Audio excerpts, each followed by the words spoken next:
कै ऐसी दशा येईल माझे अंगा, चित्त पांडुरंगा झुरत असे, नाठवुनी देह पायाचे चिंतन, अवसान ते क्षण नाही मध्ये.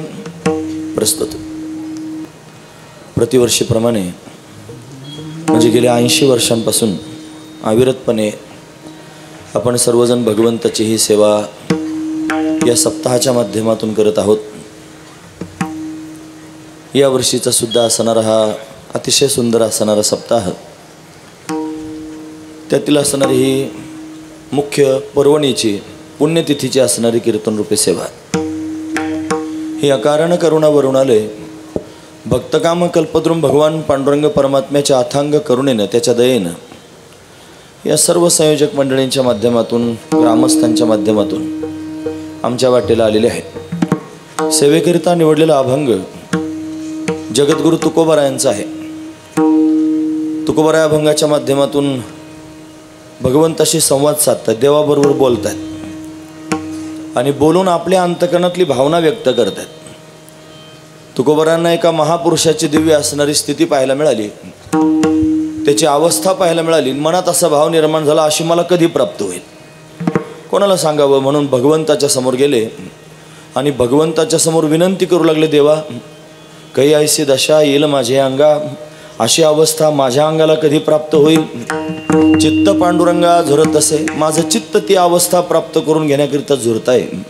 मला फार व्याकुळता निर्माण झालेली, असं वाटतं अशी अवस्था मला लवकरात लवकर प्राप्त व्हावी. देवाने विचारलं, काय आहे ती अवस्था, कशी नेमकी पाहिली ती सांगा. म्हणले, नाठवुनी देह पायाचे चिंतन. बारीक आहे का? न आठवुनी देह पायाचे चिंतन म्हणजे स्वतःच्या देहाची आठवण न करता भगवंताच्या चरणांची आठवण करणे. आणि कधी अवसान ते क्षण नाही मध्ये. अवसान म्हणजे अंतर आणि क्षण, क्षणभराचंही अंतर मध्ये न ठेवता, स्वतःच्या देहाची आठवण न ठेवता भगवंताच्या चरणाचं चिंतन करणं, ही दिव्य अवस्था आहे. आणि ती मला कधी प्राप्त होईल असं मला वाटतंय. असं वाटतं कधी तू संतुष्ट होशील, कधी तुझं प्रेम मला प्राप्त होईल. कै ऐसा पात्र होईन लाभासी, असा लाभ मला कधी प्राप्त होईल. नेनो ऋषिकेशे तुष्ट येईल, न जाणो परमात्मा माझ्यावर कधी संतुष्ट होईल. म्हणून त्याच्याकरिता मी तळमळतोय. जर असं झालं ना देवा, तुका म्हणे धन्य मानीन संचित, माझं संचित मी धन्य मानीन. घेईन ते नित्य प्रेमसुख, नित्य प्रेमसुखाचा मी आस्वाद घेत राहीन. म्हणून ती जी अवस्था ही प्रेमसुखाला प्राप्त करून देणारी अवस्था आहे. पण अशी अवस्था प्राप्त करून घेण्याकरिता तुकोबाराय भगवंताशी संवाद करून आपला अंतकरण प्रगट करतात. असा अभंगाचा सरळ अर्थ पाहण्याचा आपण प्रयत्न केला. विठोबा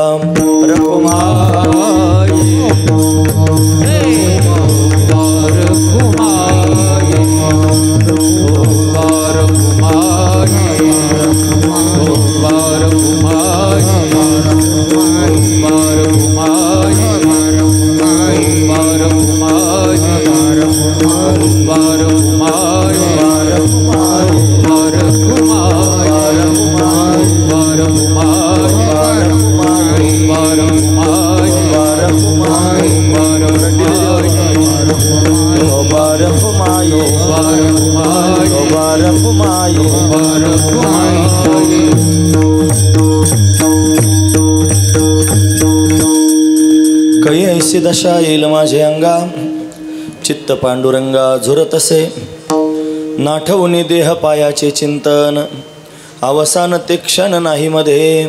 प्रस्तुत. आज श्री संत रामदास महाराज यांच्या पुण्यतिथी प्रित्यर्थ म्हणजे श्रावण वद्य द्वादशी ही त्यांची पुण्यतिथी आहे. त्या पुण्यतिथीनिमित्त बऱ्याच वर्षांपासून म्हणजे 80 वर्षापासून आपण अविरत ही सेवा या ठिकाणी करतो आहोत. 80व हे असणारं वर्ष आहे आणि त्याच्यामध्ये असणारी ही पुण्यतिथीची सेवा. मग आल्याबरोबर संयोजकांनी मला आरती वाचायला दिली. त्या आरतीमध्ये बाबांचं संपूर्ण चरित्र त्याने रेखाटलेलं आहे. म्हणजे थोड्याशा वाक्यांमध्ये फार जास्त सांगितलेलं आहे. अतिशय सुंदर असणारे आरती बाबा रमत त्यांच्या मस्तीमध्ये आणि फिरत फिरत या गावापर्यंत आले. इथं हनुमंतरायांचं दिव्य स्थान पाहिलं, त्याचं जाज्वल्यता त्यांना कळाली त्याची महती लक्षात आली आणि ते रमले. असं वाटलं इथंच थांबावं म्हणून थांबले. अखंड भगवंताचं चिंतन करत राहिले. हनुमंतरायांची सेवा करत राहिले. सेवेमध्ये तल्लीन झाली. संन्याशी होते. इथंच ध्वनी लावली. संन्याशाला ध्वनी फार महत्त्वाची असते. अजूनही ती ध्वनी आहे. त्यांचं आसनही या स्थानावरती आपण जपून ठेवलेलं आहे. म्हणजे ते ज्या स्थानावर विश्राम करत होते ते स्थान आणि त्याच्यासमोर त्यांची असणारी ध्वनी. शेजारी हनुमंतराय आणि जवळच महाराजांची समाधी. या स्थानावर थांबून अनेक प्रकारानं भगवंताची सेवा करत सगळ्या लोकांना भगवंताच्या भक्तीला लावलं. अनेक प्रकारचे चमत्कारही त्यांच्या जीवनामध्ये झाले. वांज असणाऱ्या गाईला त्यांनी दूध यावं हा चमत्कार नाही मग काय आहे. असा दिव्य चमत्कार त्यांच्या माध्यमातून घडला. अनेकांना त्यांनी भगवंताचा साक्षात्कार, भगवंताच्या भक्तीला लावणं, या सर्व गोष्टी त्यांनी महाराजांनी अशा पद्धतीने केल्या.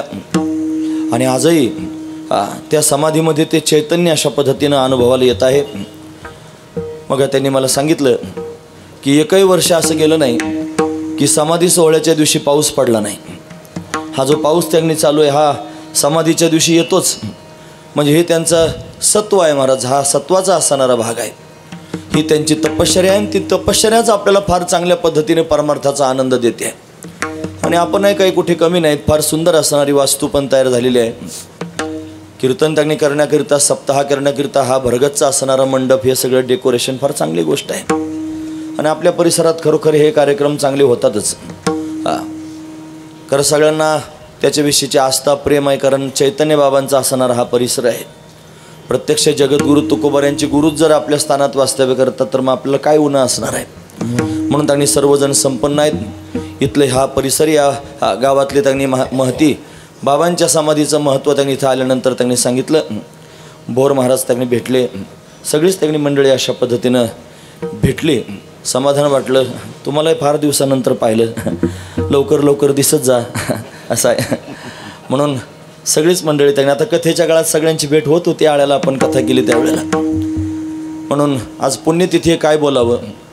आज जबाबदारी आहे दोन गोष्टींची. एक तर आज हा उपांत्य दिवस आहे. उद्या काल आहे म्हणजे आज जागर म्हणायचा. मग जागराच्या दिवशी बऱ्याच वेळेला संप्रदायाच्या नियमानुसार मागणी मागितली पाहिजे.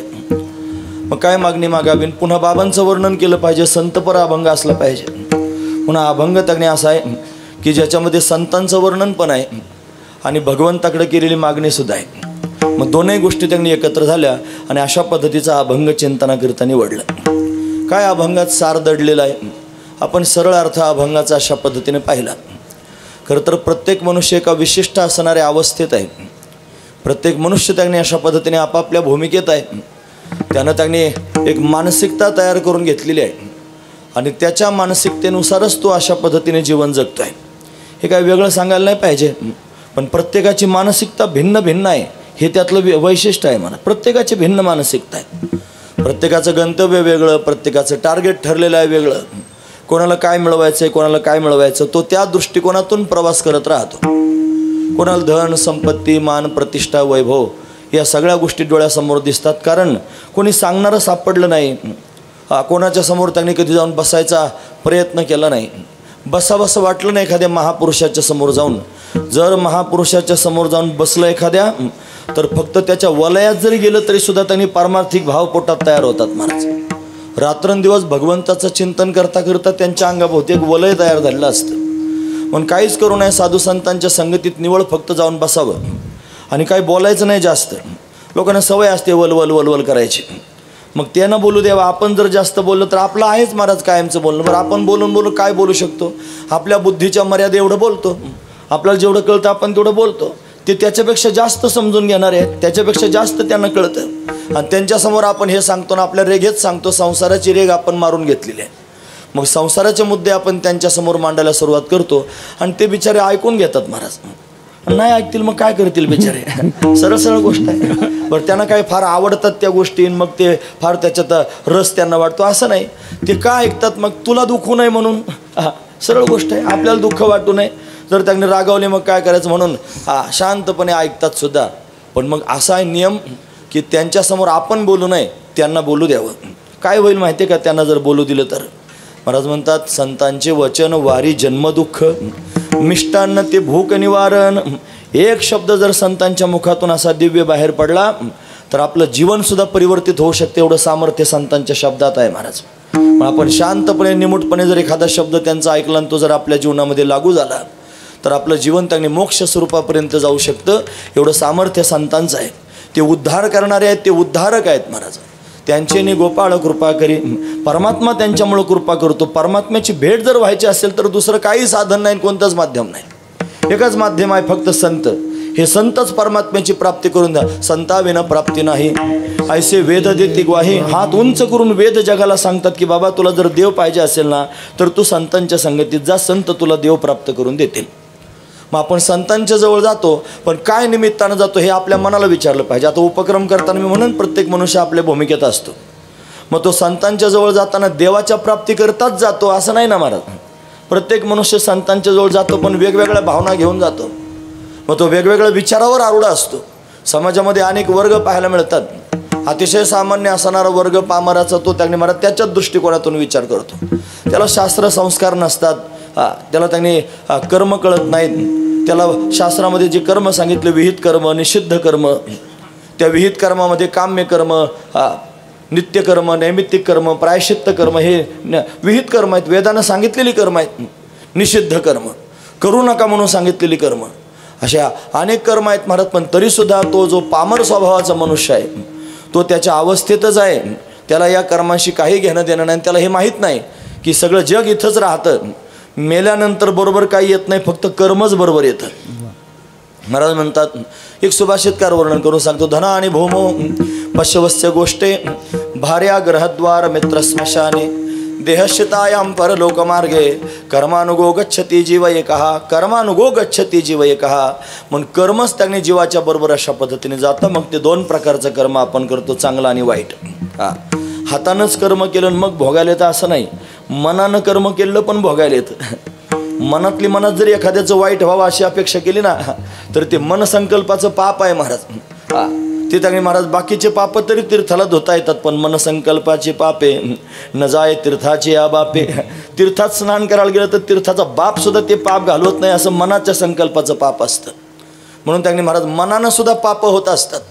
उगं त्यांनी महाराज अंतकरणात काम उफाळून येवान या माता भगिनींकडे त्यांनी पाहावं, आणि पाहिल्यानंतर जर मनामध्ये काम उत्पन्न झालं आणि कामदृष्टीने जर एखाद्या आई बहिणीकडे त्यांनी पाहिलं तर पाप घडतं. त्याला मानसिक पाप असं म्हणतात. आणि ते सुद्धा लिहिलं जातं महाराज. त्याला कागद पेन आणि डायरी नसते लिहिण्याकरता, ते लिहिणारेच वेगळे असतात महाराज. तो लिहिणारा त्याचं नाव आहे चित्रगुप्त. त्या चित्रगुप्ताचे सेवक दोन खांद्यावर बसले असतात, इकडच्या खांद्यावर एक इकडच्या खांद्यावर एक. जो उजव्या खांद्यावर असतो तो तुमचं चांगले चांगले विचार लिहून घेतो मनातले, आणि तो साक्षीदार आहे सगळ्याचा. आणि डाव्या खांद्यावर जो असतो तो त्यांनी तुमचं पाप पुण्य लिहून घेतो. आता लोकांना पाप पुण्यच मान्य नाही, ते लिहून घ्यायचं त्याच्या पुढचं झालं. मग आणखी त्यांनी गोष्ट चित्रगुप्त लिहितो. त्याचं नाव चित्रगुप्त का बरं माहिती आहे का तुम्हाला? ज्याला गुप्त चित्र दिसतं ना त्याला चित्रगुप्त म्हणतात. मग तसा विचार, लोकांच्या समोर केली जाणारी कर्म तर सगळ्यांना दिसतात, पण गुप्त चित्र आहे ना मनामध्ये जे गुप्त आहे किंवा एकांतात एकट्यानं त्यांनी केलेलं जे गुप्त कार्य आहे ते सगळ्यांना दिसत नाही, पण ते त्याला दिसतं, म्हणून त्याला चित्रगुप्त असं त्यांनी म्हणतात. आणि तो ते लिहूनच घेत असतो. पण पामर जरी असला तरी त्याच्या अवस्थेत आहे, त्याला अपेक्षा सुद्धा त्यांनी त्याच विषयांची आहे. एखादा विषयी पुरुष जरी असला तरी त्याला फक्त त्याला विहित कर्म कळतात, मात्र तो वेदाला धरून कर्म करतो इथपर्यंत ठीक आहे. पण तरीसुद्धा तो त्यांनी महाराज अशा पद्धतीनं इहलोकातल्या भोगांची अपेक्षा करतो, तो परलोकातल्या भोगांची अपेक्षा करतो. त्याला वाटतं इथं त्यांनी महाराज मी संपन्न व्हावं, इथली संपन्नता तर मिळावीच मिळावी, मला परलोकातली संपन्नता मी इंद्रपदापर्यंत जावं. म्हणून ते संसारी जन्मी जे यज्ञाधिक कर्म की जे मग स्वर्ग सुख भोगी जे मनोहर. त्याला वाटतं स्वर्गाचं सुख भोगावं. म्हणून उत्तम त्यांनी लोकांच्या प्राप्तीची अपेक्षा करणं विषयच आहे. हा विषयी असणारा पुरुष आहे. त्याच्यापेक्षा श्रेष्ठ असणारा पुरुष आहे तो जिज्ञासू आहे महाराज. तो जिज्ञासू त्यांनी महाराज जाणावया लागी भजे. त्याला देवाला जाणून घ्यायचं असतं. त्याच्या मनात भाव आहे मला देव पाहिजे, मला देवाची प्राप्ती करून घ्यायची, मला देव भेटला पाहिजे, माझा उद्धार झाला पाहिजे, मला मोक्ष मिळाला पाहिजे. असं ज्याला वाटतं त्याला जिज्ञासू म्हणावं. असं ज्याला वाटतं त्याला मुमुक्षू म्हणावं. असं ज्याला वाटतं त्याला साधक म्हणावं. तुम्ही ऐकतात ना सगळेजण, मी महत्त्वाचा मुद्दा सांगतोय. त्याचं कारण असं आहे की हे असं बोलायला लागल्यानंतर त्यांनी महाराज आपलं अंतकरण आपण तपासून पाहिलं पाहिजे, आपण कशात मोडतो. पहिला जो त्यांनी पामर होता त्याला विधिनिषेध कळत नाही, तो काय त्याच्या मनासारखंच त्यांनी वागायचा प्रयत्न करतो. मग असे आपण आहोत का? आपण जर तसे असतो तर कीर्तनाला आलो असतो का? म्हणजे आपण पामर नाहीत महाराज. फार महत्वाचा विचार आहे. पामर म्हणजे आटोने वेटोने बांधुला मुंडासान फिरत असे म्हैसा जना माझे. उगा त्यांनी कसा आहे वागतो, सदा मुसमुशी धुळी जैसा, असा त्यांनी महाराज तो धुळीसारखा, धुळी म्हणजे त्यांनी सांड सोडून दिलेला सांड, असं त्याला धुळी म्हणतात.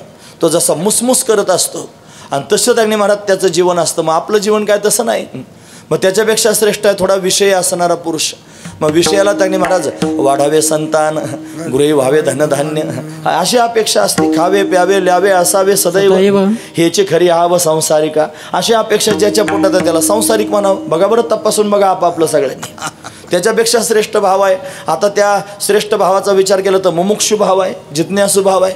त्याला संसारातलं काहीच नको. तो म्हणतो बायको नको, पोरग नको, घर नको, हे मला मिळवायचं नाही. मला काय मिळवायचं?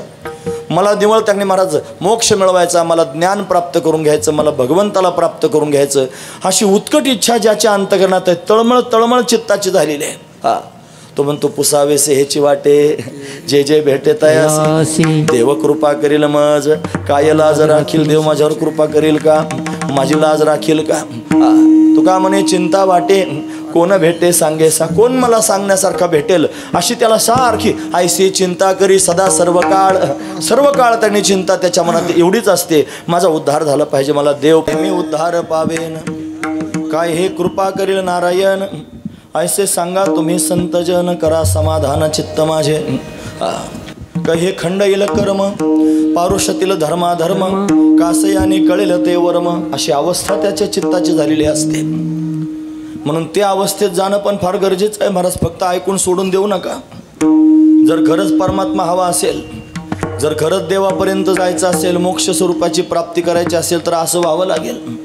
त्याला जेवण जाऊ नये, त्याला झोप लागू नये, त्याला करमू नये. त्याला त्यांनी महाराज बेचैन अवस्था निर्माण व्हावी, कधी परमात्मा भेटेल अशी त्याची चित्ताची स्थिती निर्माण होते महाराज. ती स्थिती झाल्याशिवाय तिथपर्यंत जाता येत नाही. हाच जिज्ञासू आहे, त्याची अवस्था आहे महाराज. ती प्रत्येकाची अवस्था मी तुमच्या समोर सांगतोय, कारण मला या अभंगातली अवस्था सांगायची आहे. आणि ती अवस्था फार उंच असणारी अवस्था आहे. मग ती उंच अवस्था कळण्याकरिता आधी खालच्या अवस्था पण कळायला पाहिजेत की नाही. मग समाजातल्या सगळ्या लोकांची तळागाळापासून अवस्था शोधायला सुरुवात केली आपण. पामाराची अवस्था वेगळी, विषय पुरुषाची अवस्था वेगळी, जिज्ञासूची अवस्था वेगळी. याच्यामध्ये एकच गोष्ट आहे फक्त, तळमळ सगळ्यांची सारखीच. पामाराला विषय भोगायचे असतात, ते त्याच्याकरता तळमळ करतं. विषय मनुष्याला बायका पोरं महत्त्वाची वाटतात, ते त्यांच्याकरता तळमळ करतं.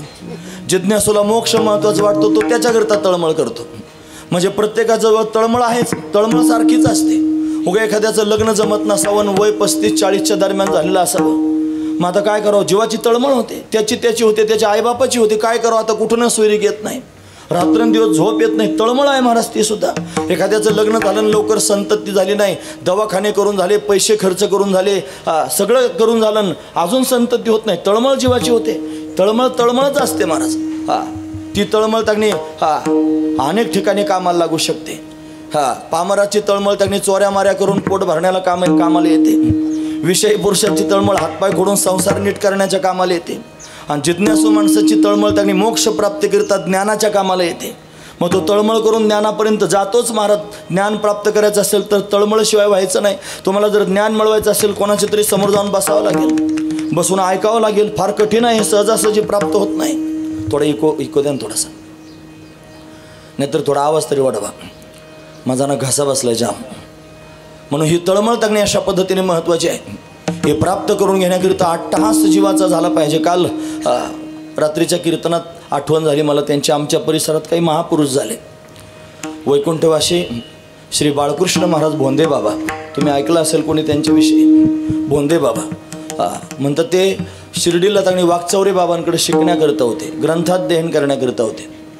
मग दिवसभर ग्रंथ ऐकायचे, संध्याकाळी त्या प्रक्रिया पाठ करायच्या, त्या आठवणीत ठेवायच्या. दुसऱ्या दिवशी पाठामध्ये अनुवाद करायचा. पाठाची पद्धत अशी असते, पांगता अध्ययन करायचं, पंक्तिशः अध्ययन करायचं, दुसऱ्या दिवशी अशा पद्धतीनं त्याचा अनुवाद करायचा. मग ते अनुवाद करण्याकरिता वाचावं लागायचं. मग रात्री झोप यायची, पहाटे लवकर उठले की डुकल्या यायच्या. मग काय करायचं, मग ते हिरव्या मिरच्या आणून ठेवल्या, ते हिरव्या जवळ ठेवल्या होत्या हिरव्या मिरच्या. झोप यायला लागली, काय करत असतील बरं? एखादी मिरची खायची म्हणजे तोंडाला तिखट टाकेल असाच भाव आहे ना. तसं नाही, ते काय करायचे, हिरवी मिरची त्यांनी घ्यायची आणि ती मिरची अशा पद्धतीने झोप यायला लागली की डोळ्यात पिळायचे. कल्पना तरी सहन होते का महाराज? कल्पना सुद्धा सहन होत नाही. एवढी ती आणि खरंच पिळायचे डोळ्यामध्ये ते, आणि मिरची डोळ्यात पिळायची, मग झोप कायमचीच जायची उडून महाराज. मग ते चिंतन करायचे. म्हणजे ते जमा करण्याकरिता क्षणशः कणश्चैव विद्यामार्थांचे चिंतयेत, क्षणाक्षणानं त्यांनी विद्या प्राप्त करून घ्यावी. एकही क्षण वायाला घालवत नाही जिज्ञासू. तो त्यांनी परमात्म्याच्या प्राप्तीकरिता रात्रंदिवस अट्टहास करतो. अशी तळमळ केल्याशिवाय परमात्मा स्वरूपापर्यंत जाता यायचं नाही. तर चौथा वर्ग आहे त्यांनी समाजातला ज्ञानी असणारा वर्ग. त्याला ज्ञान झालेलं आहे, आता काही करायचं शिल्लक राहिलं नाही, तो स्वरूपाच्या स्थितीवर आरूढ झालेला आहे, पण तरीसुद्धा त्याला त्याच्या समाधान वाटत नाही. मग काय करावं? तो त्याच्या पुढे त्यांनी विचार करतो. त्याच्या मनातला भाव आहे भगवंताची प्राप्ती करून घेतली पाहिजे, दर्शन झालं पाहिजे देवाचं, सगुण दर्शन. मोक्ष प्राप्त करून घेणं वेगळं आणि सगुण दर्शन प्राप्त करून घेणं वेगळं. ज्ञानोबराय आदी करून महापुरुषांना ते ज्ञानस्वरूपच आहे, ते चालते ज्ञानाचे बिंब, तयाचे अवयव सुखाचे कोंब, ते ज्ञानस्वरूपच आहे. तरीसुद्धा त्यांच्या मनातली तळमळ बघा काय आहे ते. हे गणवाजे गुण गुणा वारा वाहिरून जुना भवतार कुहा कान्हा वेगी भेटवा का. काय दिव्य स्थिती आहे महाराज. चंदनाची चोळी माझे अंग अंग पोळे. चंदनाची चोळी घातली ती थंड असते, फार शीतलता देणारे, पण ती सुद्धा अंग पोळते. का बरं? भगवंताच्या भेटीची तळमळ पोटात नाही, वादळ पोटात निर्माण झाले. बाहेरून किती त्यांनी शीतलता दिली, काय होईल महाराज? ही अवस्था ज्ञानोबरायांची आहे. ही दिव्य असणारी स्थिती आहे, दिव्य असणारी अवस्था आहे. कावळ्याला निरोप दिला, उडरे उडरे काऊ तुझे सोन्याने मडवीनं पाहू पाहुणे पंढरी राहू घरा काही येते. दही भाताची उंडी देवीन लावीनं तुझ्या तोंडी.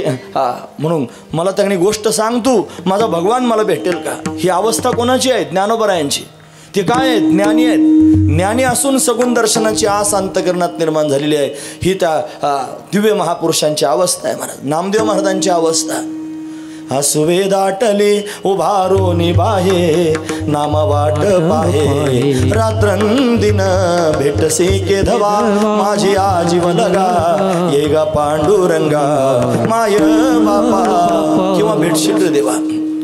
त्या दर्शनाची आस अंतकरणात निर्माण झाली. हे चारही वर्ग बाजूला राहिले. आता हे पाचवं सुरू झालं, ज्ञानोत्तर भक्ती करणारे आहेत, म्हणजे भगवंताच्या प्राप्तीकरिता ललायत झालेले आहेत, कासावीत झाले आहेत. त्यांना वाटतं देव भेटावा. त्यांनी फार स्वप्न पाहिलेत महाराज भगवंताच्या प्राप्तीकरिता. परमात्मा कधी येईल अशी अवस्था निर्माण झाली. ती हाका मारतायत जीवाची जीवा प्रेम भावाची आभावा तुझं वाचुनी केशवा आनू नावडे आनू नावडे जीवे अनुसरलिये अजून कान ये वेगे आणावा तो सये प्राणू माझा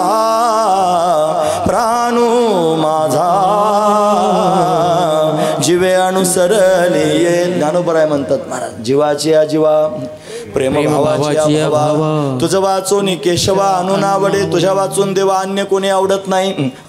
जीवे अनुसरली जीवासहित तुझीच त्यांनी झाली. गोपी म्हणते अजून का नाही तू अजून का बरं येत नाही. वेगे आणावा तो सये प्राणू माझा. वेगानं त्यांनी लवकरात लवकर तो माझा प्राण असणारा परमात्मा अजून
म्हणजे दिवस, रजनी म्हणजे रात्र.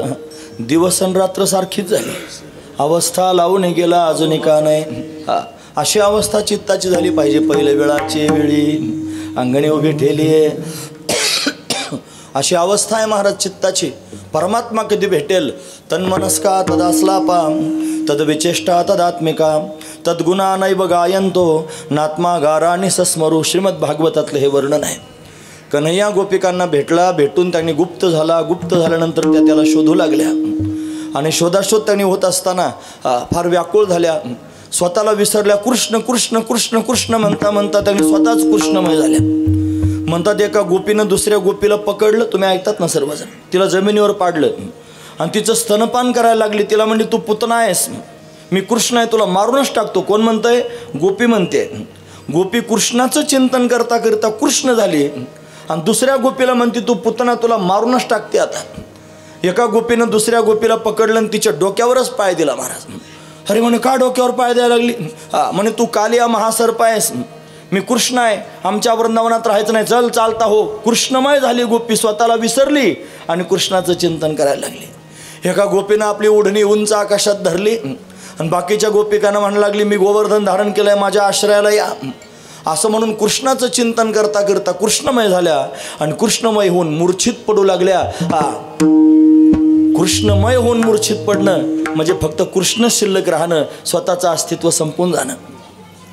स्वतःच्या देहाची पर्वा नाही, स्वतःच्या देहाची आठवण नाही, अखंड भगवंताचं चिंतन आहे. क्षणभराचं सुद्धा अंतर भगवंताच्या चिंतनात पडत नाही. अशी दिव्य असणारी अवस्था त्या गोपिकांना प्राप्त झाली, त्या दिव्य महापुरुषांना प्राप्त झाली. अरे माती तुडवता तुडवता पोरगच मारून टाकलं पायाखाली, कळालंच नाही पोरग मेलेलं. असं कधी होईल? शुद्धीवरच नाहीत महाराज. नाही देहस्थिती, देहाच्या स्थितीवर नाहीत महाराज. अशी त्यांनी दिव्य असणारी अवस्था निर्माण झाली. कुंभाराने बाळ तुडविले पायी, पायाखाली लेकरू त्यांनी अशा पद्धत. का बरं तुडवलं? त्याचं कारण देहस्थितीवर नाहीत, देहेचं विदेही भोगोदशा. अशी अवस्था त्या संत महापुरुषांना प्राप्त झाली आणि त्या अवस्थेमध्ये तल्लीन झाले. जगद्गुरु तुकोबाराय वर्णन करून सांगतात की मला या सगळ्या अवस्था पाहायला मिळाल्या. पामराची नाही अपेक्षित, विषय पुरुषाची अपेक्षित नाही. जर विषय पुरुषाची अवस्था अपेक्षित असती तर तुकोबारांनी स्वतःच्या संसाराची दानादिन कशाला केली असते? जर जिज्ञासू अवस्था तुकोबारांना अपेक्षित असते तर ती स्वतःच मोक्षाची सोडी बांधी करणारे आहेत, ते कशाला जिज्ञासू भावत राहतील? बरं, ज्ञानाची अवस्था जर तुकोबारांना अपेक्षित असती तर नको ब्रह्मज्ञान आत्मस्थिती भाव म्हणतात, न लगे हे माझं तुझे ब्रह्मज्ञान, अशी अवस्था तुकोबारायांची. मग याच्यापैकी कोणतीच अवस्था तुकोबारांना अपेक्षित नाही. मग कोणती अपेक्षित असेल? ती ज्ञानाच्याही पलीकडे असणारी, भगवंताच्या भक्तीमध्ये स्वतःच्या देहाला त्यांनी महाराज पूर्णपणे विसरून अखंड भगवंताचं चिंतन करणारी जी अवस्था आहे ती अवस्था तुकोबारांनी पाहिली आणि ती अवस्था मनामध्ये भरली. कोणाला सांगावा असा प्रश्न पडला, कोणासमोर म्हणू? कारण ती सगळ्या लोकांना कळणार नाही ना. आता बऱ्याच वेळेला त्यांनी अशा उंच काही शब्दांमध्ये उंच अवस्था वर्णन करून सांगितली, सामान्य माणसाला कळत नाही. आणि जो त्या अवस्थेत असेल त्याला ते बोलणं अमृतासारखं वाटेल. त्याला वाटेल वा काय दिव्य असणारी स्थिती सांगितली. आणि ज्याला कधीच त्या स्थितीचा स्पर्श झाला नाही तो त्यांनी महाराज असं म्हणेल त्यांनी काय चाललंय काही समजलंच नाही. अशी अवस्था होण्याची दाट शक्य, कारण त्याचा अधिकार आहे ना महाराज, तो त्याच प्रकारच्या अधिकारात वावरतो म्हणून त्याला कळत नाही. आणि ज्याला खरोखर त्या गोपिकांची त्या दिव्य महापुरुषांची अवस्था सांगितली त्याला फार समाधान अशा पद्धतीने वाटेल. आपण रामदास बाबांकरता या ठिकाणी चिंतन करतो. मग ते काही सामान्य आहेत का जे अर्थी एवढं त्यांनी म्हणत त्यांच्या जीवनामध्ये दिव्यत्व घडत आहे. त्या अर्थी ते सुद्धा भगवन्मय झालेले आहेत. स्वतःचा विसर पडून त्यांनी भगवंताचं चिंतन त्यांनी करतायत आणि म्हणून ती ऊर्जा आजही त्या स्थानावरती त्यांनी प्रत्यक्ष पाहायला मिळते.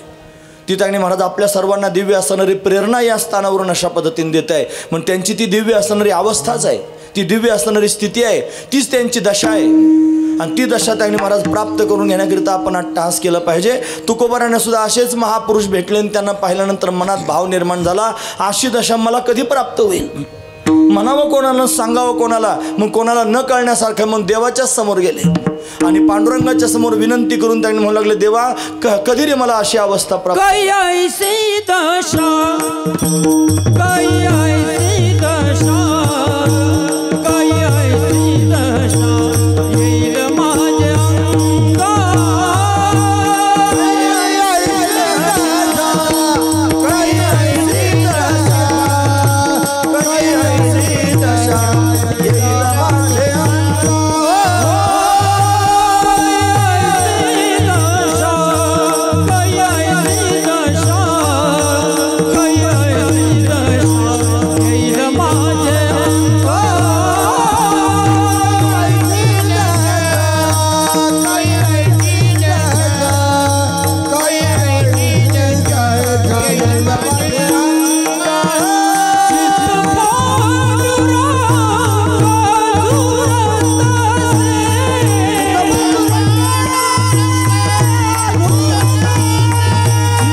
नामदेव महाराजांची लकब लक्षात येते नाही का?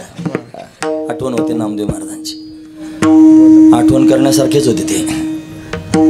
कैयाईसी दशा येईल माझे अंगा, चित्त पांडुरंगा झुरत असे. आईसी दशा येईल माझे अंगा, जशी यांना प्राप्त झालेली अवस्था, दशा म्हणजे अवस्था. रामदास बाबांना जशी अवस्था प्राप्त झाली ना, अशी अवस्था मला कधी प्राप्त होईल पांडुरंगा, असा भाव आपल्या पोटात निर्माण झाला पाहिजे. काय अवस्था होती त्यांची? ते काही प्रपंचाच्या गप्पा मारत असतील का, काय कोणाच्या उचापती करत असतील, काही बाकीच्या खटखटी त्यांना असतील. संन्याशीच होते, आरतीत गेलं ते संन्याशीच होते. संन्यास शब्दाचा अर्थ काय होतो माहिती आहे? स म्हणजे सहित, न्यास म्हणजे त्याग. त्यागासहित ज्यांचं जीवन आहे त्याला संन्यासी असं म्हणायचं. मग कशाचा त्याग करायचा? त्याग तरी ऐसा करा, अहंकारा दौडावे. मीपणाचा त्याग सगळ्यात मोठा त्याग आहे महाराज. लोकांना मीपणा सुटत नाही. हा मीपणा फार घातक असतो महाराज. जिथं जिथं अहंकार असतो तिथं तिथं परत जन्माचं बीज असतं. तो का म्हणे नरका घाली अभिमान. अभिमान नरकात सुद्धा नेऊन घालतो महाराज. म्हणून त्यांनी महाराज कशाचाही अभिमान माणसाला होऊ शकतो. धनाचा, मानाचा, प्रतिष्ठेचा, वैभवाचा, शरीराचा, तारुण्याचा, कशाचाही अभिमान. शिक्षणाचा होऊ शकतो. एखादा त्यांनी महाराज चांगली नोकरी मिळाली, नोकरीचा होऊ शकतो. चांगलं पॅकेज मिळालं त्याचा अभिमान होऊ शकतो. एखाद्याला बायको चांगली गोरी गोमटी मिळेल तिचा अभिमान होऊ शकतो. मुलं चांगली झाली त्यांचा अभिमान होऊ शकतो. कशाचाही अभिमान पोटात ठेवा, तो अभिमान भगवंताच्या जवळ जाऊ देत नाही. ज्याला खरंच परमात्मा पाहिजे त्याने अभिमान रहित झालं पाहिजे. अभिमान हा प्रतिबंध आहे परमात्म्याच्या समोर जाण्याकरिता, त्याचा शत्रूच आहे महाराज तो. मग त्यांनी दोन एकत्र राहत नाहीत. मी आणि देव दोन एकत्र राहत नाही. मी म्हणजे अहंकार. जब मैं था तब हरी नहीं, अब हरी है तो मैं नहीं. प्रेम की गली आती साकरी है ज्यामे दोन समाय. जर मी आहे तर तिथं देव नाही. ज्याच्याजवळ देव आला तिथं मीपणा नाही. महत्त्वाची गोष्ट हे प्रेमानंच घडू शकतं महाराज. अशी दिव्य स्थिती आहे. मग त्या महापुरुषांकडे काय नाही, त्याचं नाव आहे अहंकार नाही. त्यांनी अहंकार टाकलेला आहे. त्यांनी देहभाव टाकलेला आहे. ते उच्च स्थितीवर त्यांनी गेलेले आहेत. आपण सर्वजण 80 वर्षापासून त्यांची सेवा करतो असं नाही. देव आपल्याकडून त्यांची सेवा करून घेतो असं आहे. माझं पटत असलं तर बघा तुम्हाला. नाहीतर एखाद्या माणसाला जर अभिमान झाला मी हे सगळं करतो असं जर त्याच्या पोटात निर्माण झालं तर प्रयत्न करून बघा असं झाल्यावर काय होतं. महत्त्वाचा विचार आहे महाराज. म्हणून त्यांनी ते होऊ देणार नाहीत. कारण ते सगळं परमात्मा करतो. तुका म्हणे गाजे वैकुंठी सोहळा आणि याही भूमंडळा माझी कीर्ती. आज एवढा मोठा सोहळा आपण सर्वजण करतो तर आपल्याला वाटतं आपल्याकडेच होतोय हा सोहळा. आपल्याकडे नाही. ते देवाला प्रिय झालेले आहेत. देवसुद्धा त्यांचा सोहळा करतो. हा महत्त्वाचा विचार. आज परमात्मा त्यांचा सोहळा करतोय. हे त्यांचं वैभव आहे, हे त्यांचं वैशिष्ट्य आहे, हे त्यांचं मोठेपण आहे, हे त्यांचं सामर्थ्य आहे. हाच त्यांचा महिमा आहे महाराज. म्हणून ते त्यांचं श्रेष्ठत्व आपल्या सगळ्यांना कळावं. म्हणून अभंगच त्या प्रकारचा आहे. कै आयसी दशा, कधी अशी दशा येईल माझ्या अंगा, माझ्या अंगाला कधी प्राप्त होईल. ते प्राप्त करून घेण्याकरिता चित्त पांडुरंगा झुरत असे. झुरलं पाहिजे. लोक झुरतात. कोण कशाकरिता झुरतो ते आधीच पाहून झालेलं आहे. म्हणून त्यांनी आता परत सांगायची आवश्यकता नाही. म्हणून पामर झुरतो, विषयी झुरतो, जिज्ञासू झुरतो, ज्ञानी झुरतो. प्रत्येक मनुष्य त्याच्या पद्धतीने झुरतोच आहे. तुकोबर आहे झुरतात, पण कशा झुरतात तसं प्राप्त करून घ्यायचं म्हणून झुरतात. कारण तुकोबरांना काही मिळवायचं राहिलंच नाही महाराज. श्रीगुरु प्राप्त झाले, मस्तकावर हात ठेवला. सत्यगुरु राये कृपा मज केली, परी नाही घडली सेवा काही. सापडविले वाटे जाता गंगा स्नाना, मस्तकी तो जाना ठेविला कर. इथंच काम झालं. मस्तकी तो जाना ठेविला कर. पुढचं सगळ्यांनाच माहिती आहे. म्हणून त्यांनी डोक्यावर हात ठेवला श्रीगुरूंनी. कामच झालं महाराज. तिथं काही मिळवायचं नाही. म्हणजे काय झालं? कृतकृत्य अवस्था. जन्माला आल्याची सार्थकता झाली. जन्मा आलो त्याचे आजी फळ झाले साचे. तुम्ही सांभाळले संती भय निरसली खंती. आता काही मिळवायचं राहिलं नाही. पण काही मिळवायचं राहिलं नाही. मग हे कशाकरिता? हे त्याच्या पुढचं आहे. काय आहे त्याच्या पुढचं? ते त्या स्थितीला प्राप्त झाले. त्यांना जन्म अभावता झाली अवस्था. पण त्याच्यापेक्षा भगवंताच्या भजनामध्ये काही वेगळीकच आहे महाराज. ते भगवंताचं त्यांनी भजन, भगवंताचं कीर्तन विलक्षणत्व प्राप्त करून देणार आहे. त्याच्याकरिता तुकोबारांनी प्रतिज्ञा केल्या महाराज. ते म्हणतात घोटविन लाळ ब्रह्मज्ञाने हाते, मुक्ता आत्मस्थिती सांडवीन. ब्रह्मीभूत काय होतसे कीर्तनी, भाग्य तरी ऋणी देवायसा. तीर्थ भ्रामकासी आणि नाळस, कटु स्वर्गवास करीन भोग. सांडवीन तपो निधा अभिमान, यज्ञ आणि दान लाजवीन. भक्ती भाग्य सीमा साधीन पुरुषार्थ, ब्रह्मीचा जो अर्थ निज ठेवा. धन्य म्हणवी इह लोके लोका, भाग्य आम्ही तुका देखील. तुकोबारांनी प्रतिज्ञा केलं. एवढ्या शब्दा घेतलेल्या आहेत. एवढं असं करीन. कशाच्या जीवावर? हे कीर्तन आहे, भगवंताची भक्ती आहे। या भक्तीच्या जीवावर त्यांनी महाराज कीर्तनाच्या माध्यमातून ब्रह्मभूत होता येतं, ब्रह्मीभूत काय होते म्हणून त्यांनी महाराज कीर्तन चांग होयांग हरिरूप, हरिरूप काय होते असं सामर्थ्य या कीर्तनाचं म्हणजे भगवंताच्या भक्तीचं आहे। ते महापुरुष भगवंताची भक्ती करून हरिरूप झाले, ते महापुरुष भगवंताची भक्ती करून ब्रह्मरूप झाले। त्यांना त्यांनी महाराज काहीच कर्तव्य शिल्लक राहिलं नाही, स्वतःच्या देहाला विसरले आणि अखंड भगवंताचं चिंतन करत राहिले। ही दिव्य त्यांना अवस्था प्राप्त झाली आणि ती अवस्था तुकोबरायांनी प्रत्यक्ष पाहिली, मनात भाव निर्माण झाला, मला पाहिजे म्हणून देवाला म्हणतात, कै ऐसी दशा येईल माझी अंगा, चित्त पांडुरंगा झुरत असे माझं चित्त ते प्राप्त करून घेण्याकरिता झुरतं। मग देवानं पण विचारलं, कशी अवस्था पाहिली ते तरी सांगा, म्हणजे तुम्हाला तशी प्राप्त करून द्यायला। ते म्हणले, मी असं पाहिलं की ते महापुरुष अखंड तुझं चिंतन करतात, तुझ्या चरणांचं चिंतन करतात देवा, अखंड तुझं स्मरण करतात, तुलाच डोळ्यासमोर कायमस्वरूपी उभं ठेवलेलं आहे। हे समचरण सरोजम सांद्र नीलांबुदाभम जगननिहित पानिम मंडनम मंडनानाम तरुण तुलसीमाला कंधरम कंजनेत्रम सदय धवलहासम विठ्ठलम चिंतयामे। अखंड विठ्ठलाचं चिंतन करतात, त्याच्या पायाचं चिंतन करतात। तुका म्हणे चित्त निवांत राहिले, ध्यायते पाऊले विटेवरी, विटेवर असणारे भगवंताचे चरण आहेत, समान चरण आहेत। त्याच्या पायाचे नख स्फटिकासारखे दैदिप्यमान आहेत, त्याच्या पायामध्ये नुपुरा अतिशय सुंदर शोभून दिसत आहेत, त्यानं पिवळा पितांबर धारण केलेला आहे। पांडुरंगाची कंबर सिंहासारखी लवचिक आहे, त्याचं उदर त्रिवलीने युक्त आहे, त्याची नाभी अतिशय सखोल आहे, त्याचं वक्षस्थल म्हणजे छाती विस्तीर्ण आहे, त्याच्या गळ्यामध्ये तुळशीच्या माला, कमलपुष्पांच्या माला, वैजयंती माला त्यानं धारण केलेल्या आहेत। 2 हात पांडुरंगानं कमरेवर ठेवलेले आहेत, एका हातामध्ये शंख आहे, एका हातामध्ये पद्म आहे, त्याचा कंठ शंखासारखा सुंदर आहे, त्याच्यामध्ये कौस्तुभमणी त्यानं घातलेला आहे। त्याच्या मुखकमलाची आभा काही आगळी वेगळीच आहे, त्याची हनवटी अतिशय मोहक आहे।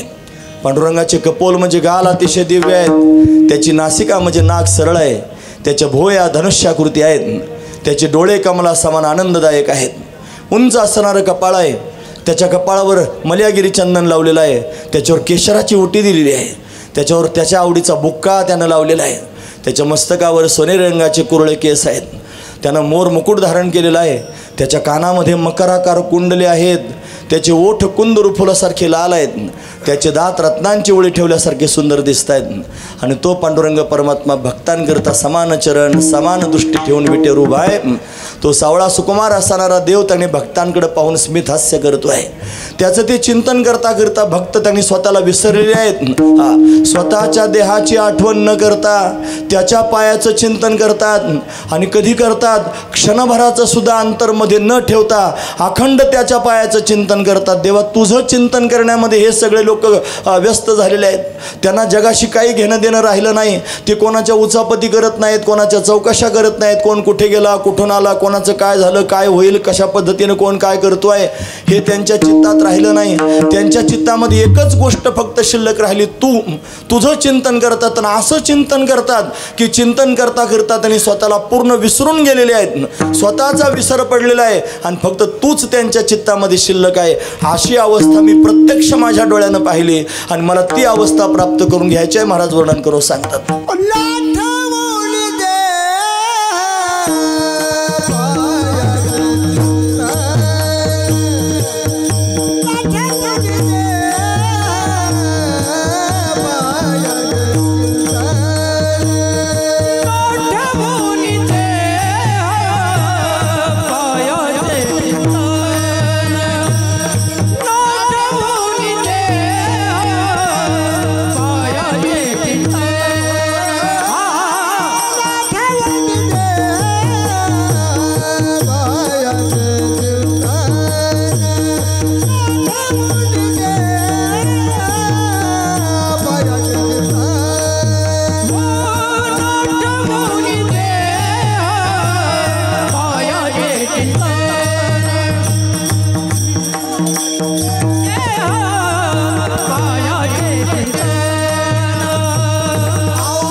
पायाचे चिंतन अवसान तीक्षण नाही मध्ये न आठवता देह स्वतःच्या देहाची आठवण न करता भगवंताच्या पायाचं चिंतन करतात आणि क्षणभराचं सुद्धा अंतर न ठेवता करतात. परत परत गिरवायचं काम चालू आहे.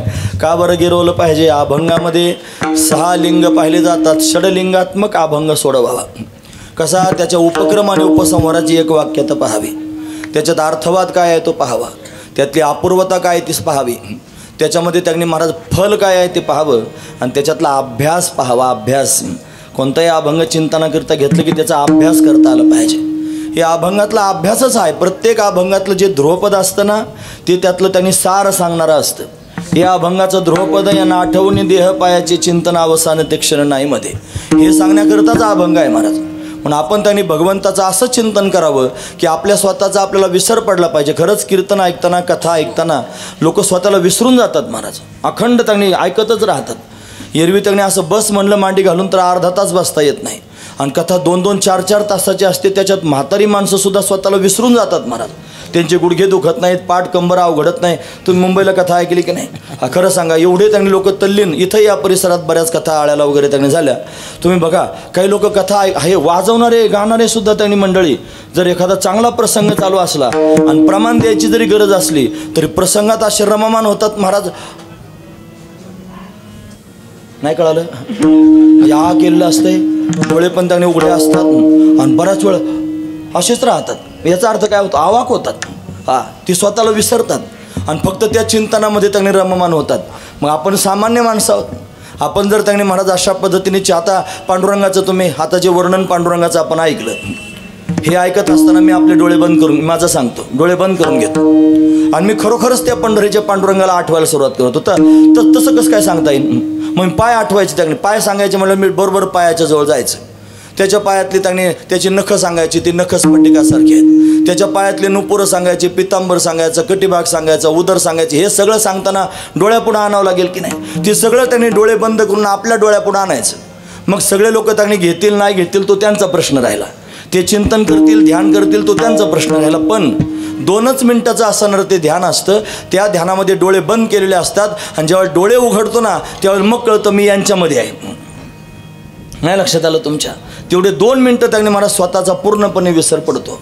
मी कुठं आहे काय ते सुद्धा लक्षात राहत नाही आणि फक्त पांडुरंगच लक्षात राहतो. अरे माझ्यासारख्या पामराला जर असं होऊ शकतं तर त्या संत महापुरुषांना असं का होऊ शकत नाही महाराज?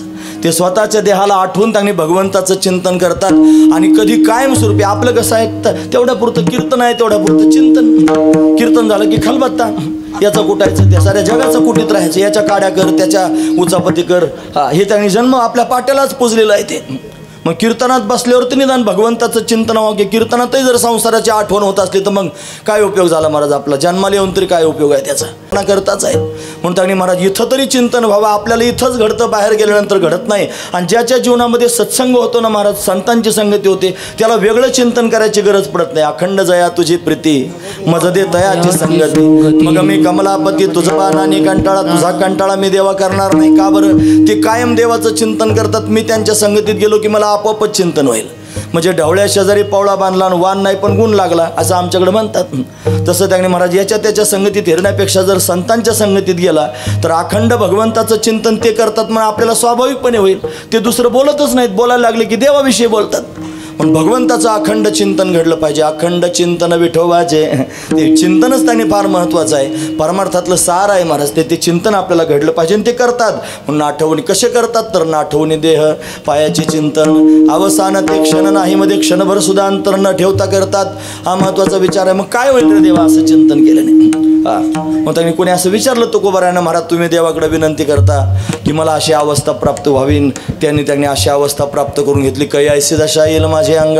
अशी अवस्था प्राप्त झाल्यावर काय होतं?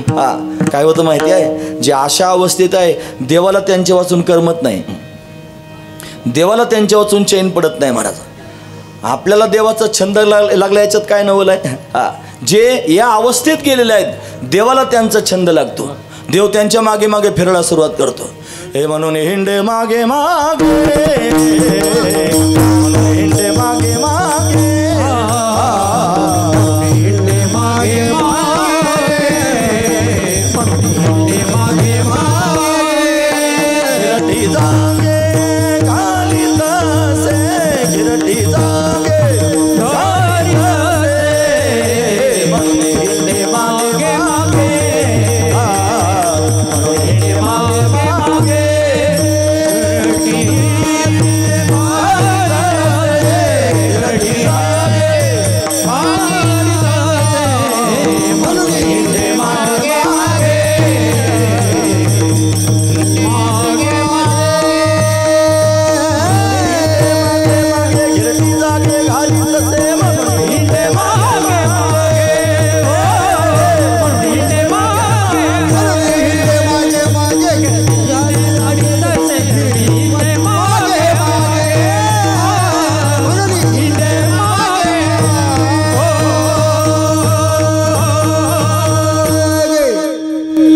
ज्याचा ज्याला छंद लागलेला असतो तो त्याच्याच मागे मागे फिरतो. म्हणू परत एक वाक्य मी, ज्याचा ज्याला छंद लागलेला असतो तो त्याच्याच मागे मागे फिरतो. मग आता जे मागे मागे फिरतात त्यांनी लक्षात घ्यायचं आपल्याला छंद कोणाचा आहे. जर घरात बायका पोरांचा छंद असेल तर लोक त्यांच्याच मागे फिरत राहतात. हा उगं नवीन त्यांनी तदैव लग्नम सुदिनंत देव झालेला असावं. ते कोणत्याही कामात असलं तरी काही निमित्त करून घरी येतं महाराज. त्याला छंद लागलेला असतो. मग हा संसाराचा छंद आहे. असे अनेक छंद मला सांगता येतील. आईला जर बाळ झालं ना महाराज, ते बाळ झाल्यानंतर तिला असं कौतुक असतं त्या बाळाचं काय सांगावं. हा ते तान्हं बाळ असतं, फार त्याने कोमल असतं. ती 5-6 महिने तर त्याने महाराज फार त्याची निगा राखते. नंतर कामधाम करायला लागते स्वतःचं. ती कामधाम जरी करत असली तरी सुद्धा मातेच्या चित्ती अवघी बाळकाची व्याप्ती. ती सारखी बाळाचं, ते पाळण्यात जरी बाळ घातलेलं असलं तरी पण ती विचार करते माझं बाळ झोपलं की काय, जागं झालं काय, रडतं की काय, भूक लागली की काय, असं तर सारखं तिच्या मनात त्याचं चित्ती त्याच्याच मागे मागे फिरत राहते. गिरट्या घालत राहते. घार हिंडते आकाशी लक्ष तिचे पिलापाशी.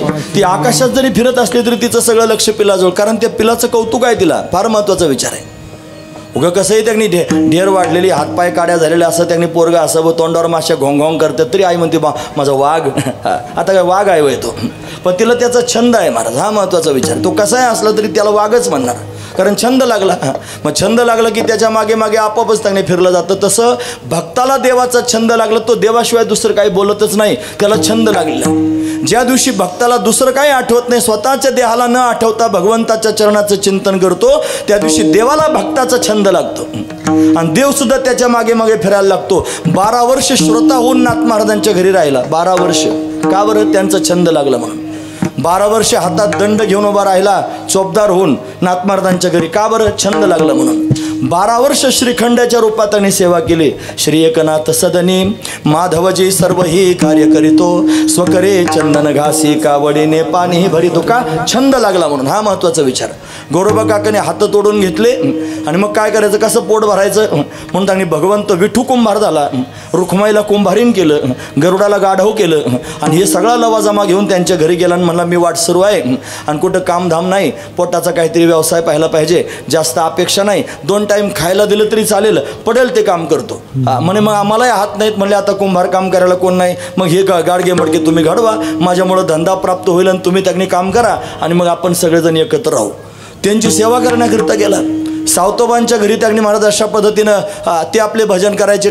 चिपुळ्या हातात होत्या, विना त्यांनी हातात होता. भगवंताच्या भजनात तल्लीन होऊन जायचं आणि समाधीच लागायचे महाराज दिव्य. मग कोणी करायचे बाकीचे सगळे कामं? मग खुरपाय करता, दारे धराय करता, दुसरे कोणाला काम आहे? लोक असे त्यांनी पिसाळ्यासारखे वागले, काय सांगावं तुम्हाला. असं सावतोबांचा छळ केला लोकांनी. तुम्ही चरित्र वाचा म्हणजे तुमच्या लक्षात येईल महाराज. अरे उभं पीक जाळून टाकलं या लोकांनी. यांनी घर पाडून टाकलं सावता महाराजांचं, याने विहीर बुजून टाकली सावता महाराजांची आणि तरीसुद्धा कोणाला रागवले नाही. तो एक ब्र शब्द सुद्धा कोणाला म्हणले नाही. फार फार त्यांनी महाराज सरळ अतिशय त्यांनी निर्मळ असणारे प्रवृत्ती म्हणून सावता सागर प्रेमाचे आगर म्हणले. अरे प्रेम त्यांच्याकडे प्रत्यक्ष पाहायला मिळालं.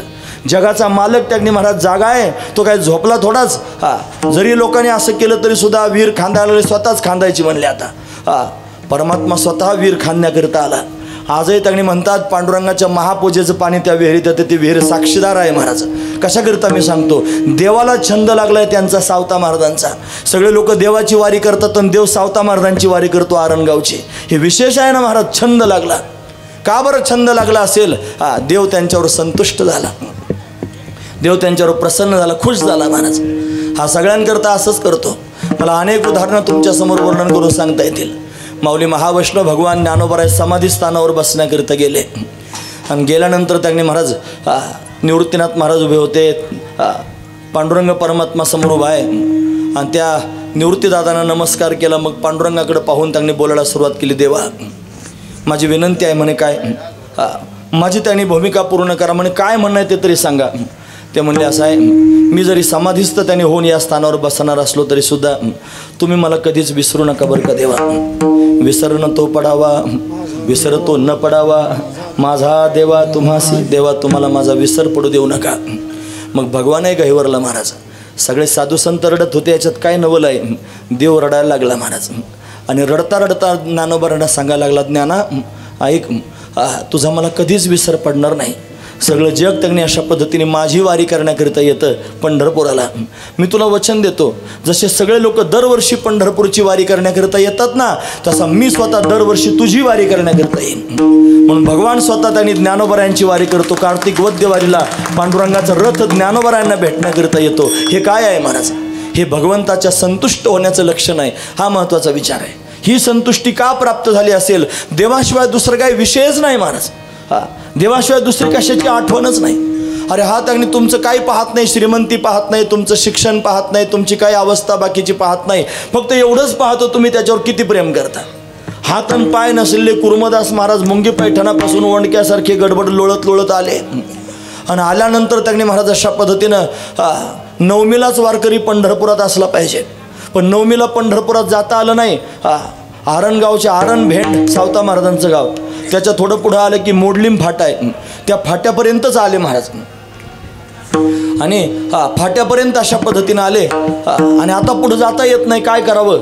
वारकऱ्यांना निरोप दिला, देवाला सांगा पैठणापासून त्यांनी गडबडा लोळत आलो रे देवा, मला हात नाहीत, पाय नाहीत, इथल्या सगळ्या वारकऱ्यांसारखं तातडीनं तिथपर्यंत येता येत नाही, माझ्यावर कृपा करा. आणि तुम्हाला जर सवड भेटली तर कधीतरी या भाबड्याची आठवण करा, मला भेटण्याकरिता या. वारकऱ्यांनी सुद्धा शुद्ध भावनेनं भगवंताच्या समोर निरोप सांगितला, देवा वंडक्यासारखं शरीर घेऊन त्यांनी भक्त तुमचा आलेला आहे आणि डोळ्यात प्राण आणून वाट पाहतोय, कधी प्राण जातील सांगता यायचं नाही, विनंती आहे त्याला भेटण्याकरिता जा. वारी तर फार मोठी भरली, मग काय करायचं? सगळी वारी देवानं आटपून दिली. पौर्णिमा झाली, काला झाला. नामदेव महाराजांना ज्ञानोबरायांना म्हणायला लागला, आपण थोडासा खेळ खेळूया म्हणले. म्हणजे काय? लपाछपीचा खेळ खेळू. ज्ञानोबरायांना नामदेव महाराजांना सांगितलं, त्याने मी लपतो, तुम्ही मला शोधून दाखवा. म्हणून देव लपला आणि दोघे शोधायला निघाले. आणि शोधायला जात असताना त्यांनी भगवंतानं त्यांना मागे टाकलं आणि घाईघाई कुर्मदासापर्यंत जाऊन पोहोचला. सगळं शरीर रक्तानं लथपथ झालं होतं. विचार करा, आपण पंढरपूरच्या वारीला जातो, काय सुविधा आहेत आता ते बिस्तरे ठेवण्याकरिता गाड्या आहेत, आपल्याला पाणी पिण्याकरिता टँकर आहेत, आपल्याला त्यांनी जर काही आजारपण आलं तर एखाद्या ॲम्ब्युलन्स बरोबर कायमस्वरूपी चालते. बरं खाऊ घालणारे असे आधारानं खाऊ घालतात, काय काय खाऊ घालू असं त्यांना होतं. अशी अवस्था त्यांची अशा पद्धतीने होते. आणि मग एवढं आपल्याला खाऊ घालतात, आपल्या पाया पडतात, पाद्यपूजा करतात, काय असेल हो त्यावेळेस. बरं जावं त्यावेळेस सुद्धा अशा सुविधा असतील, लोक फार प्रेम देत असतील. पण ज्याला हात नाहीत आणि पाय नाहीत, ज्याला स्वतः खाता येत नाही, ज्याला चालता येत नाही, त्याची काय अवस्था असेल? कोण खाऊ घालत असेल, कोण कपडे घालत असेल, कोण स्नान घालत असेल, कोण बहिर्देशील नेत असेल, काय त्याची अवस्था असेल? रक्तभंबाळ त्यांनी शरीर झालेलं आहे, धुळीनं त्यांनी महाराज मुख माखलेलं आहे. आणि जगाचा मालक त्यांनी अशा पद्धतीने आला. आणि कुर्मदासाची ती अवस्था पाहून त्यांनी महाराज देव फार व्याकुळ झाला. असं काय करतोस म्हणले? ऊन पाहिलं नाही, वारा पाहिला नाही, पाऊस पाहिला नाही, भूक पाहिली नाही, तहान पाहिली नाही, आणि गडबडा लोळत लोळत पंढरीच्या दिशेनं त्यांनी निघालास. काय करू भक्ता तुझ्याकरता सांग? घाईघाईनं त्याचं मस्तक आपल्या मांडीवर घेतलं, स्वतःच्या पितांबरानं त्यांनी महाराज त्याचं मुख पुसायला सुरुवात केली. आणि तोंड भरून देव त्याची चौकशी करू लागला, भक्ता तुझ्यावर प्रसन्न आहे, तुझी अशी सेवा पाहून त्यांनी माझं मन भरून आलं. मला असं वाटतं तुला काहीतरी द्यावं, सांग तुला काय देऊ? तुला हात देऊ का? तुला पाय देऊ का? तुला नवीन जीवन देऊ का? भक्त म्हणलं, देवा थट्टा करतोस का? आत्तापर्यंत त्यांनी इथून मागचे जर उदाहरणं पाहिले तर सगळ्यांकरता असंच म्हणत राहिलं. जटायू काकाचे पंख कापले होते, त्यांच्याजवळ रामरूपानं गेलास, त्यांचंही मस्तक असंच मांडीवर घेतलं, डोक्यावरून हात फिरवत होता. आणि त्यांना विचारत होता, जटायू काका सांगा मी तुमच्याकरता काय करू? तुम्हाला पंख देऊ का? तुम्हाला पुन्हा जीवन देऊ का? ते म्हणले, रामा मी फार भाग्यवान आहे. अरे जे भाग्य दशरथाला प्राप्त झालं नाही ते भाग्य मला प्राप्त होत आहे. दशरथ राजाला वाटायचं माझा प्राण रामाच्या मांडीवर जावा, तो राम त्याने दशरथाला प्राप्त झाला नाही, तो राम मला प्राप्त झालेला आहे. त्यानं राम राम म्हणून प्राण सोडला. राम राम कहे राम, राम कहे राम, राम कहे राम. 6 वेळेला राम म्हणून दशरथानं प्राण सोडून दिला. त्याला रामाची मांडी मिळाली नाही. मी भाग्यवान आहे, मला राम प्रत्यक्ष भेटला, त्याच्या मांडीवर माझं मस्तक आहे, राम डोक्यावरून हात फिरवतोय, मी रामाच्या मुखकमलाकडे पाहतोय आणि प्राण जाण्याची वेळ आहे. आणि अशात तू म्हणतोस काय देऊ? मला तुझं काहीच नको, मला तू पाहिजे. फक्त एकच वचन दे, माझे प्राण जाईपर्यंत असाच माझ्याजवळ थांब. आणि त्याच्याकडे पाहता पाहता जटायू काकाने प्राण सोडून दिले. दिव्य असणारी अवस्था आहे महाराज. कुर्मदास हेच म्हणतायत, देवा मला काही नको आहे, अरे 51 दिवस त्यांनी शरपंजरी पडलेले भीष्माचार्य त्यांना भेटण्याकरिता भगवान गेला आणि मग त्यांनी महाराज बरचसा संवाद झाला, त्याला बांधून घेतलं. सदैव देव प्रतीक्षताम यावदिदम कलेवरम हिनम्यहम. देव वाट बघ जोपर्यंत माझं शरीर सोडत नाही. आणि खरोखर त्यांनी वाट पाहिली देवानं सुद्धा. मग सगळं त्यांनी बोलून झाल्यानंतर मग शेवटी त्यांनी महाराज भगवंताचं स्तवन करता करता भगवंताच्या मुखारविंदाकडे पाहता पाहता स्वतःचे प्राण सोडले. भगवंतामध्ये प्राण भीष्माचार्यांचे विलीन झाले. दिव्य असणारी अवस्था आहे. का झालं असेल असं? हे भगवान संतुष्ट झाला म्हणून झालं. ज्यांच्याकरिता युद्ध केलं ना महाराज, त्यातलं कोणी गेलं नाही हो पाहायला. रणांगणात पडले होते, अंगात बाण, एक सुई घुसली अंगात आणि जर काटा घुसला तर केवढ्या वेदना होतात. सगळ्या अंगात बाण घुसले, काय वेदना होत असतील महाराज. एवढ्या वेदना त्यांनी होत असताना सुद्धा त्या स्थितीमध्ये पडून होते. कोणी पाहायला गेलं नाही, पण जगाचा मालक विसरला नाही. धर्मराजाचं निमित्त करून त्यांनी गेला. मग सांगायला लागला, हा धर्मराज उद्विग्न झाला. भीष्माचार्य धर्मराजाला म्हणले, धर्मा तुला काय वाटतं? हा तुझ्याकरता इथं आला का? तसं नाही, बघ ना. तथापेकांत भक्तेषु पश्य भूप अनुकंपितम. अरे एकांतात पडलेल्या भक्ताविषयीची अनुकंपा याच्या अंतकरणात आहे. आणि म्हणून हा तुझ्याकरता नाही, हा माझ्याकरता इथं आलेला आहे. हा दिव्य असणारा भाव भीष्माचार्यांना कळाला. येशवै भगवान साक्षात आद्यो नारायण पुमान मोहयन माया लोकम गुडशरती वृष्णीषु. हे शब्द भीष्माचार्यांचे आहेत महाराज. देव त्यांच्याजवळ त्यांनी प्रत्यक्ष उभा आहे आणि भगवंताकडे पाहता पाहता प्राण त्यांनी सुटलेले आहेत. असाच कुर्मदास आहे महाराज. तो कुर्मदास भगवंताच्या मुखारविंदाकडे पाहतोय आणि विनंती करतो, देवा मला दुसरं काही नको आहे. हा तुझ्या मांडीवर माझे प्राण जावेत अशी अपेक्षा आहे. भगवान बसून राहिला आणि कुर्मदास भगवंताच्या मुखाकडे पाहता पाहता तल्लीन झाले, स्वतःला विसरले आणि भगवंताचं चिंतन करता करता भगवंतामध्ये एकरूप होऊन गेले. देवानं स्वतःच्या हातानं समाधी दिली महाराज कुर्मदासाला. आम्ही जाऊन आलो दर्शनाला. जा, खरोखर या महापुरुषांची स्थानं मोठी विलक्षण असतात. इथं आल्यावर असंच वाटलं महाराज, मला फार समाधान वाटलं. त्या समाधीच्या समोर मस्तक ठेवताना तुम्ही सगळ्यांनी फार श्रद्धेनं आदरानं नमस्कार करा. हे सामान्य नाहीत. अरे देवाला त्यांनी ऋणी करून ठेवलेलं आहे. देव त्यांच्याकरिता अशा पद्धतीने अट्टहास करतो. असे असणारे हे महापुरुष आहेत. त्यांच्यासमोर नतमस्तक झालं पाहिजे.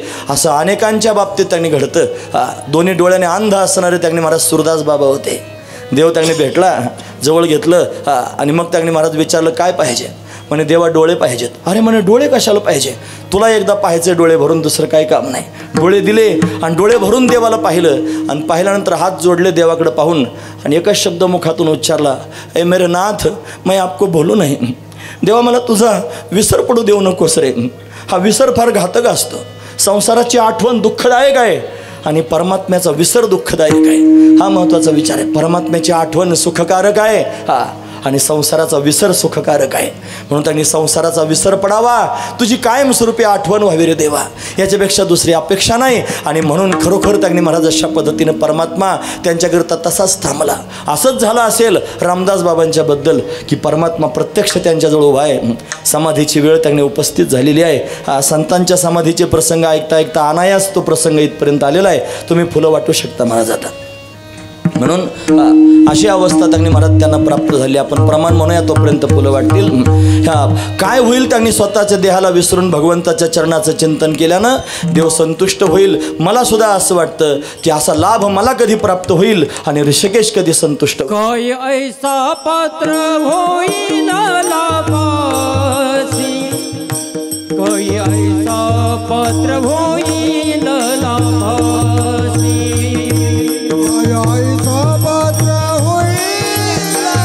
गाई करा, गाई करा.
काळामध्ये 12 वाजलेले आहेत आणि परमात्मा त्यांनी प्रत्यक्ष समाधीच्या या काळामध्ये उपस्थित आहे आणि भगवंताच्या समोर त्यांनी बाबा संजीवन समाधी करता या ठिकाणी बसलेले आहेत. आपण सर्वांनी पुंडलिक वरदा त्यांनी करून मोठ्या प्रेमानं बाबांच्या नावाचा घोष करून पुष्पांचा वर्षाव या ठिकाणी करायचा आहे.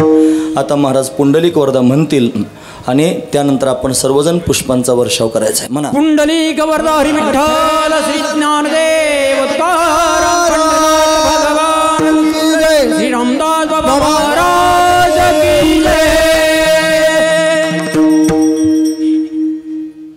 विठोबा रखुमाई विठोबा रखुमाई विठोबा रखुमाई जय विठोबा रखुमाई रखुमाई विठोबा रखुमाई विठोबा रखुमाई विठोबा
सद्गुरु समर्थ रामदास बाबा महाराज यांच्या या पुण्यपावन असणाऱ्या समाधीस्थळावरती समाधी उत्सवानिमित्त त्यांनी संपन्न होणाऱ्या या सोहळ्यामध्ये आज मुख्य पर्वणीमध्ये आपण सर्वजण सहभागी झालेलो आहोत.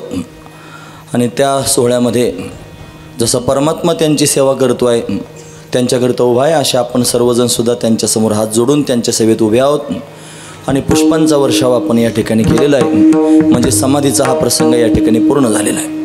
परमात्म्याचा स्वभाव आहे महाराज, त्याचे जे भक्त असतात ना, त्यांना बाकीच्या लोकांनी सांभाळलं नाही सांभाळलं तो त्याचा विचार करीत नाही. तो मात्र भक्तांना टाकीत नाही. का बरं टाकीत नाही? महाराज म्हणतात, ते ऋणवैपन देखोनी अंगी मी आपुल्याचं उत्तीर्णत्वा लागी भक्ताचे या तनुत्यागी परिचर्या करी. ते ऋण झालेलं असतं. ते भगवंतावर भक्तांचं झालेलं ऋण आहे महाराज. कर्जदार आहे देव त्यांचा. केला ऋणी नारायण नो हे क्षण वेगळा. म्हणून त्यांनी परमात्मा त्यांची सेवा करतो. स्वतःहून त्यांनी महाराज त्यांच्या चरणाजवळ कायमस्वरूपी बसलेला असतो. ते म्हणतील तसं सगळं त्यांनी महाराज प्रमाण त्यांच्या बोला. देव भक्तांचा अंकिला प्रमाण आहे महाराज. त्यांच्या शब्दाला देव त्यांचा अंकित झालेला आहे.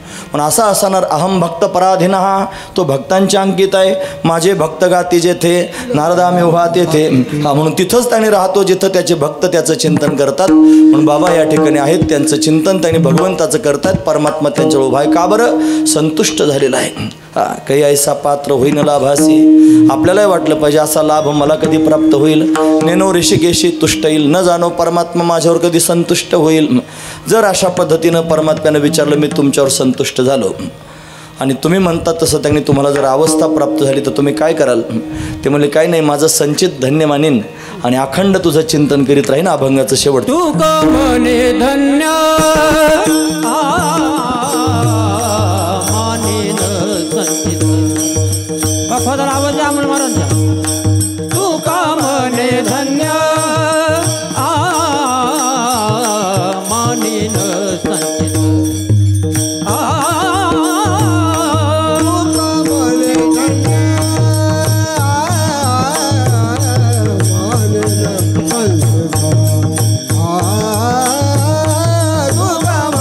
धन्य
म्हणे धन्यमानी न संचित, घेईन ते नित्य प्रेम सुख. माझं संचित मी धन्य मानीन, नित्य प्रेमसुखाचा आस्वाद घेईन. भगवंताच्या समोर तुकोबाराय सांगतात, पण हे भगवंता मला अशी अवस्था प्राप्त व्हावी. कशी अवस्था? स्वतःच्या देहाला विसरून तुझ्या पायाचं अखंड चिंतन करता यावं.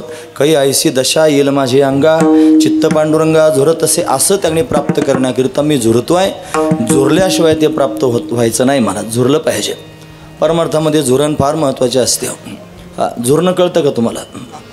कळतं? झुरणं माझ्याकडं दृष्टांत आहे, सांगू का? वेळ झालेला आहे, दृष्टांत ऐकायचं सांगू का? आमचे भाऊ विनोदानं सांगायचे. झुरणं पूर्वीच्या काळात लग्न व्हायचे. मग आता काय होत नाहीत का? होतात, पण पूर्वीचे काही वेगळेच होते महाराज.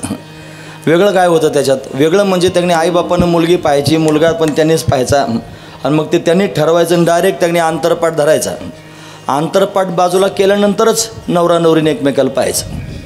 असं त्यांनी लग्न होतं. लग्न ठरलं, लग्न त्यांनी झालं, आंतरपाठ बाजूला झाला. मग नवरदेवानं नवरी पाहिली. नवरी त्यांनी थोडं दष्टपुष्ट होती महाराज, म्हणजे जवळजवळ 150 किलोची नवरी होती, आणि नवरदेव फक्त 50 किलोचा होता. त्यानं पाहिलं, त्यांनी काय डोक्याला हात लावला, म्हणलं काय करावं, काय आईबाप आहेत, जरा जोड्याला जोड तरी पाहून आणायची म्हणलं. अशी बायको त्यांनी केली. आता पोरानं लग्न झाल्यावर किती आनंद होतो, पण आनंद व्हायचा सोडला आणि त्याचा चेहरा उतरला बरोबर. आता काय करायचं? मित्र असतात बरोबर. त्या मित्रांनी त्यांनी महाराज लग्नाला 4-6-8 दिवस झाले, आणि झाल्यानंतर त्यांनी महाराज त्या मित्रांनी विचारपूस करायला सुरुवात केली. लग्न झालं किती आणतो असा सुकला? म्हणे का सुकलास? तुम्हाला सुकू नको तर काय करू? म्हणे काय अशी बायको पाहून दिली. म्हणलं ती आणताना त्यांनी 150 किलोची आणली, आता माझं कसं त्यांनी व्हायचं? असं त्यांनी मनात त्याचा विचार आला. तुम्हाला सुकू नको, तुला एक उपाय सांगतो. म्हणे काय उपाय? काय नाही म्हणलं, ती आपोआप बारीक होईल. काय औषध? म्हणे औषध नाही, सहज त्यांनी बारीक होईल. म्हणजे काय करायचं ते तर सांग. मला काहीच करायचं नाही. सकाळी झोपेतून उठला, तुझं नित्यकर्म आटोपायला लागलं की मग तिला त्यांनी म्हणायचं, चल मला आंघोळीला गरम पाणी आणून दे. नाहीतर एवढंच म्हणायचं फक्त. नाहीतर थोड्या वेळ झालं, आंघोळ झाली, पूजा वगैरे झाली की मग म्हणायचं मला चहा आणून दे. नाहीतर एवढाच शब्द उच्चारायचा. नाहीतर पुढं काही बोलायचं नाही अजिबात. थोड्या वेळ म्हणायचं, चल मला कामावर जायचं, डबा दे. नाहीतर असं ते म्हणायचं. मग ती पण बिचारी 2-3 मुळं झाली, नांदायला आली, आणि याचा कार्यक्रम सुरूच. मला आंघोळीला पाणी दे, नाहीतर मला चहा आणून दे. नाहीतर हे नाहीतर काय प्रकार आहे? तिला सारखा मनात विचारायला लागला, हे नाहीतर काय म्हणतोय? सारखी विचार करायला लागली महाराज, हे नाहीतर काय? सोडून देतील का काय? भांडणं करतील का काय? मला आणखी काही त्रास देतील का काय? असं तिला वाटायला लागलं महाराज. सारखं तिला झोप येईना, तिला करमना, तिला चैन पडना, तिला जेवण जाईना. 150ची होती, 100वर आली. झुरायला लागली महाराज, अशी झुरण लागली. नाहीतर नाहीतर नाहीतर सारखं तिच्या मनात विचारायला लागला, नाहीतर काय? आता हे नाहीतर काय करतील? मग ते झालं. मग थोडी आणखी बारीक झाली महाराज. 50च्या दरम्यानच आले, सारखे वारके झाले. पुन्हा त्यांनी एक दिवशी माहेरी गेले.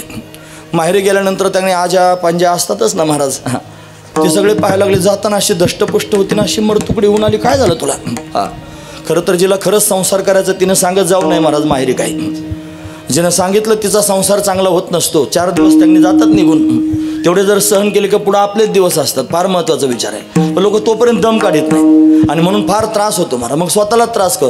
जिला खरंच नांदायचं आहे तिनं माहेरी काहीच सांगू नये. नाही तर माहेरी ती बसलीच असते. मम्मा सकाळीच त्यांनी महाराज सकाळीच पहिला फोन होतो, हॅलो मम्मा. इथं मम्मा सुरू होते लगेच. आणि ती मम्मा असा कुटाणा घालते महाराज संसाराचं ज्याचं नाव. ते सगळ्या पोरींच्या संसारामध्ये मम्मानेच घातलेले कुटाणे आहेत महाराजे. पण ही मम्मा त्यांनी फार घातक असते. मम्माने डोकं लावायचं की हो दे ना संसार चांगला, जाऊ दे 4 दिवस कष्ट सहन करील, काय करतील करून करून असा विचार करावा, नांदू द्यावा थोडंसं. पण ती नाहीच नांदू द्यायची. मग सांगू नये, पण हिनं सांगितलंच. म्हातारीने विचारलं, का गं? म्हणली चांगली दष्टपुष्ट होती, काय झालं तुला? असं म्हणल्यानंतर तिनं सांगितलंच. म्हणली सगळं चांगलं. सासू त्रास देत? म्हणली अजिबात नाही, आईसारखी आहे. सासरा म्हणे बापासारखाच आहे, दीर भावासारखा, ननंद बहिणीसारखी आहे. सगळ्या नवरा फार चांगला, नवऱ्यासारखं तर चांगलं. मग अशी झुरली एवढी त्यांनी बारीक कशाने झाली? ते म्हणे काय करू? म्हणलं सगळं चांगलं आहे, पण ते असं म्हणतात सकाळी त्यांनी उठल्यावर आंघोळीला पाणी गरम आणून दे, नाहीतर थोड्या वेळ म्हणतात चहा आणून दे, नाहीतर काय प्रकार आहे? मला समजच नाही. म्हणली काय केल्या? म्हातारी हुशार होती. म्हातारी याच्याकरताच पाहिजे असतात, ते हुशार असतात, अनुभवी असतात ना. म्हातारीने बरोबर तिला युक्ती दिली महाराज. ती म्हणली, हे बघ चिंता करू नको, आता काय सोडून द्यायचं नाही, बाकीचा काही घोटाळा व्हायचा नाही. तो जर म्हणला मला गरम पाणी आणून दे, नाहीतर त्याला विचार, नाहीतर काय करताना? म्हातारीने त्याला ऊर्जा दिली थोडीशी. नाहीतर काय करताना? मला चहा आणून दे त्यांनी प्यायला. नाहीतर काय करताना? त्याला विचारायचाच प्रश्न. तिला जरा धाडस त्यांनी दिलं. म्हातारीने गेली नांदायला. गेल्यानंतर त्याने त्या नवऱ्याचा कार्यक्रम चालूच होता कायमचा. सकाळी उठला की सगळं आवरलं. मला चाल, मला आंघोळीला गरम पाणी आणून दे. नाहीतर ती म्हणे नाही तर काय करतात.